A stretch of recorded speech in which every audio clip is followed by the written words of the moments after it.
የጉባላፍቶ ወረዳ ግብርና ጽሕፈት ቤት የወረዳውን አርሶ አደሮች ህይወት በዘላቂነት ለመቀየር በትኩረት እየሰራ ያለ ተቋም ሲሆን ከመንግስት ቀጥተኛ ድጋፍ በተጨማሪ የመንግስትን የልማት ስራዎች በተለያዩ ጉዳዮች በመደገፍና የአርሶ አደሩን የኑሮ ክፍተት በመሙላት በኩል አጋር ድርጅቶች የጎላ ድርሻ አላቸው።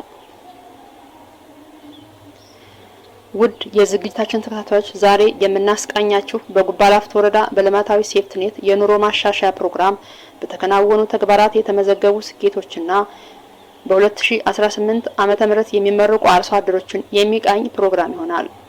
እስከ ዝግጅታችን ፍጻሜ አብራችሁን እንድትቆዩ ጋበዝናችሁ።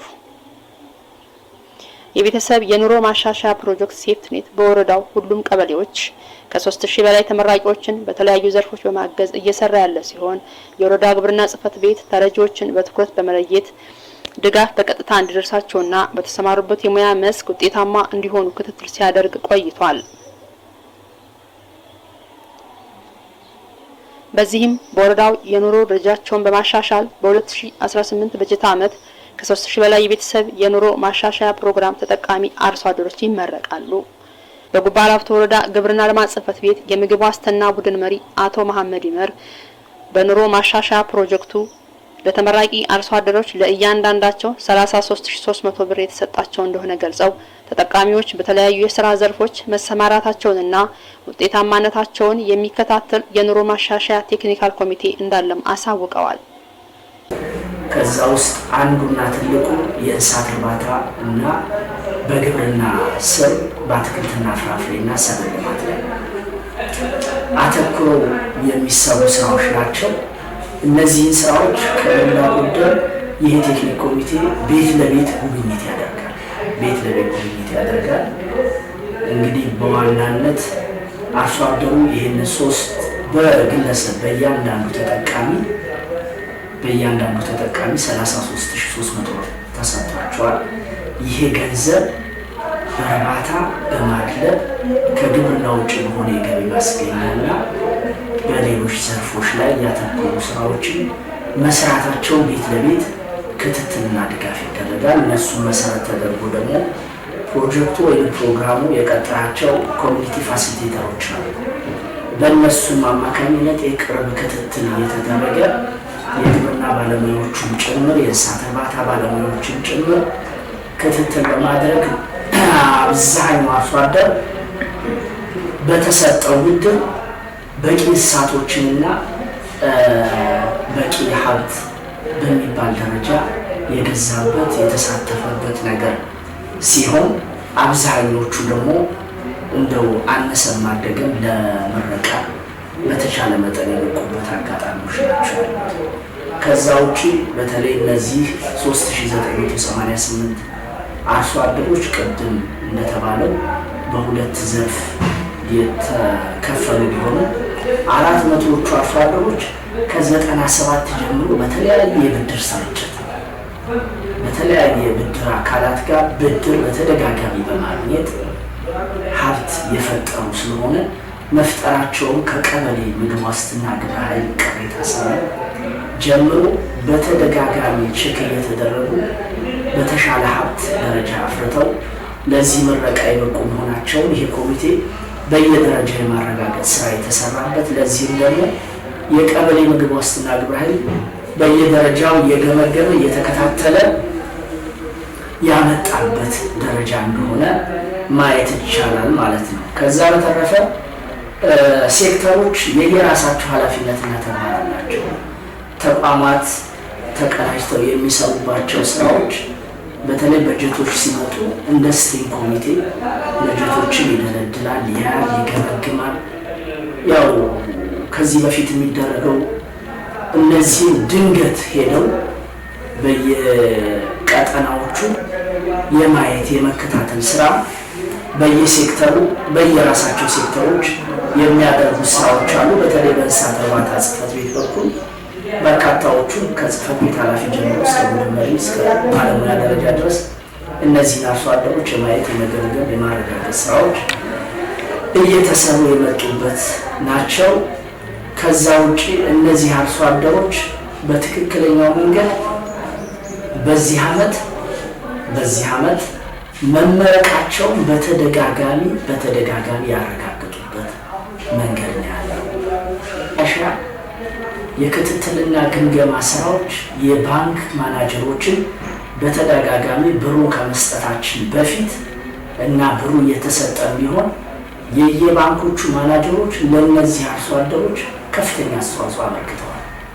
ይሄ ማለት በትክክለኛ መንገድ በእጃቸው ብር ቁጥር ተደርጎ እንዲሰጣቸውና የብር እጥረት እንዳይኖር በየባንኮቹ ትልቅ አስተዋጽኦ ያበረከቱ ናቸው። ከዛ በተረፈ ደግሞ ከኛ ጋር በመቀናጀት አርሶ አደሩ ከተለያዩ የብልሽት ብሩን በተለያየ መንገድ እንዳያበላሹ ክትትል እያንዳንዱ በማድረግ በኩል የእነሱም ትልቅ አስተዋጽኦ አበርክቶ አላቸውና እነሱም በዚህ ላይ ብዙዎች የጉባ ላፍቶ ወረዳ ግብርና ልማት ጽሕፈት ቤት ምክትል ኃላፊ አቶ አሰፋ ሰማ የፕሮግራሙን አጠቃላይ እንቅስቃሴና የሚመረቁ አባወራዎች ክትትልና ድጋፍ ምን ይመስል እንደነበር እንደሚከተለው ያብራራሉ።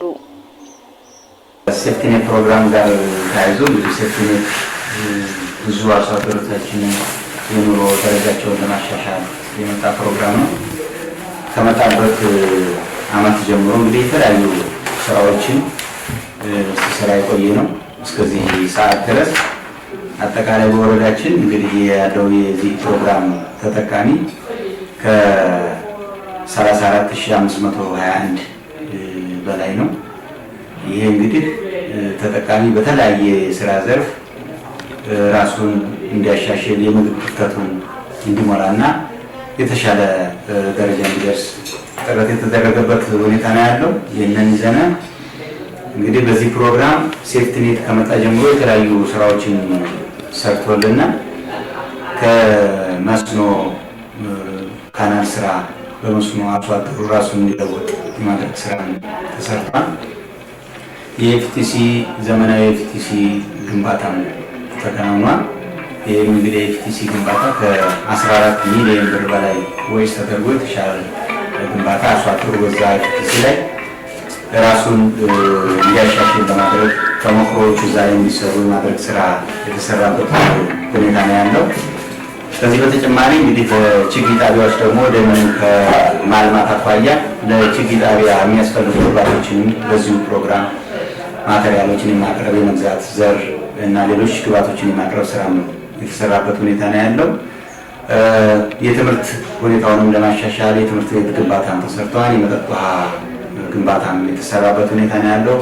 መንገድ የገጠር መንገዶችንም በዚሁ ፕሮግራም ለመስራት ጥረት የተደረገበት፣ ጤና ኬላዎች የተሰሩበት በዚሁ ፕሮግራም ነውና የተሻለ ለአርሶ አደሩ ይጠቅማሉ የተባሉትን ኑሮውን ይለውጣሉ የሚባሉ ፕሮግራሞችን በዚህ የተከናወኑበት ሁኔታ ነው ያለውና እጅግ በጣም ጠቃሚ ስራዎች ዘላቂ የሚሆኑ ስራዎች የተሰሩበት ሁኔታ ነው ያለው።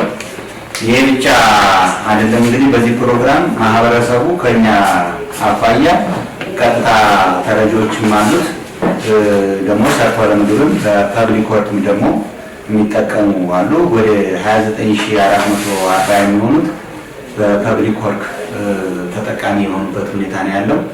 ወደ 5081 ደግሞ ቀጥታ ተረጅ የሆነበት ነው እንደ ወረዳ። ይህንን መሰረት አድርገን እንግዲህ ለዚህ እስካሁን ከፕሮግራም ከመጣበት ጊዜ ጀምሮ ራሳቸውን እንዲያሻሽሉና ኑሯቸውን እንዲያሻሽሉ በማድረግ ለምረቃ ዝግጁ ያደረግንበት ሁኔታ ነው ያለው። እንግዲህ በእኛ ፕሮግራም መሰረት እንዲመረጡ የያዝናቸው ወደ 3988 አባወራዎች እንዲመረቁ ፕሮግራም ይዘናል በዚህ ዓመት። ከዚህ ውስጥ እንግዲህ የተለያዩ ድጋፎችን አድርገንላቸዋል። በዚህ በፕሮግራሙ ባመጣው መሰረት በግራንት እንግዲህ ወደ 3588 የሚሆኑት በእርባታ በማድለብ ከግብርና ውጭ ባሉ ዘርፎች እንዲሰማሩ በማድረግ ድጋፍ የተደረገበት ሁኔታ ነው ያለው። ይህንን መሰረት አድርገን የተለያዩ የሙያዊ ድጋፍ እና ሀብት እንዲያፈሩ የማድረግ ስራ ተሰርቷል። በእርባታው የተሻለ እርባታ እንዲኖራቸው እርባታው ሲገዛ ጀምሮ ለእርባታ የሚሆኑት እንስሳዎች ሲገዙ ጀምሮ የጤና ሁኔታቸውን የሚከታተልን ባለሙያም ጭምር ድጋፍ አድርጎላቸው ከዛ በኋላም ደግሞ ከአኗኗራቸው እስከ አመጋገባቸውን ጭምር ክትትል የሚያደርግ ባለሙያ ቀበሌም ጭምር ስላለ ያንን መሰረት ያደረገና ችግር እንዳይገጥማቸው በማለት ስራ የተሰራበት ሁኔታ ነው ያለው። ይህን መሰረት አድርጎ እንግዲህ ከተገዙት የተሻለ ቁጥር የመጨመር ነገር አለና ለዚህ ምረቃ አንዱ የተዘጋጀው በዚህ ልክ ነው። ከዛ ውጭ በማድረግ በተመጣጣነ ዋጋ ገዝተው የተሻለ ዋጋ ግብዓት በመጨመር የተሻለ ዋጋ በመጨመር የሚሸጥበት ሁኔታ እና ገበያቸውን የሚያሳድጉበት ሁኔታ እየተፈጠረ ነው ያለውና ከዚህ ውጭ ከነዚህ ከሁለቱ ውጭ ከግብርና ውጭ ባሉ የንግድ ዘርፎችም ራሳቸውን እንዲያሳልፉና እንዲሰሩ በማድረግ የተሻለ ገቢ ያገኛሉ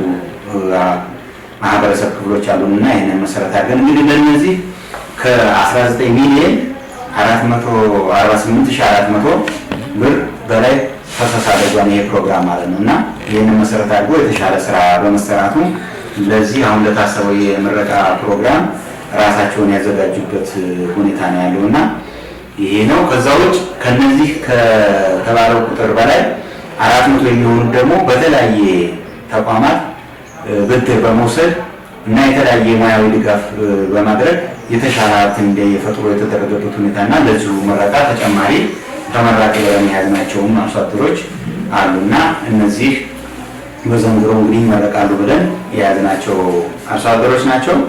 ከዚህ በተጨማሪ እንግዲህ እነዚህ ዘንድሮ የሚመረቁት አርሶ አደሮች እና በቀጣይ የሚመረቁት አርሶ አደሮቻችን እነዚህ የሴፍቲኔት ተጠቃሚ የሆኑት አርሶ አደሮቻችንን በተመለከተ እንግዲህ አሁን እነዚህ የሚመረቁት ከኛ ሲመረቁ ከኛ ይርቃሉ ማለት አይደለም። የተለያዩ ድጋፎች በተለይ እንደ ግብርና ተቋም የተሻለ ድጋፍ ክትትል የሚደረግላቸው ናቸው የሚሆኑት ማለት ነው እና አንደኛ በዚህ በፕሮግራሙ የተገዛላቸውን ሀብት ይበልጥ እንዲያሰፉ እና ተጠቃሚ እንዲሆኑ ማድረግ የተለያዩ ድጋፎችን ደግሞ እንደ ተቋሙ ደግሞ ማድረግ ያስፈልጋልና እነዚህን ክትትል የሚደረግላቸው ልዩ ክትትል የሚደረግላቸው ሆኖ ይቀጥላሉ ማለት ነውና የሀብታቸውን ይበልጥ የተሻለ ደረጃ እንዲደርስ የማድረግ ስራ ይሰራል። ሁለተኛ እነዚህን መሰረት አድርገን ደግሞ በእነዚህ ምሳሌ ሌሎች የተወሰነ ክፍተት ይኖርባቸዋልና በቀጣይ የሚመረቁ ብለን የለየናቸው አርሶ አደሮች አሉ።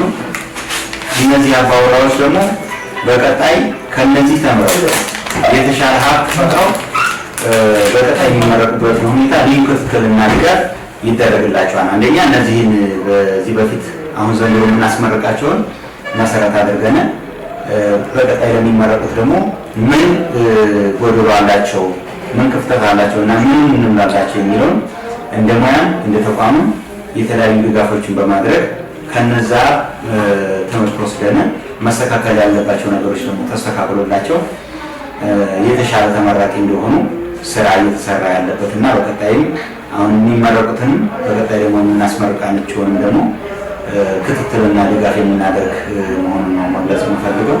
ይሄን ያለ አመሰግናለሁ።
ውድ የፕሮግራማችን ተከታታዮች የዛሬን በዚህ አበቃን። በቀጣይ በሌላ ዝግጅት እስከምንገናኝ ድረስ ቸር እንሰንብት።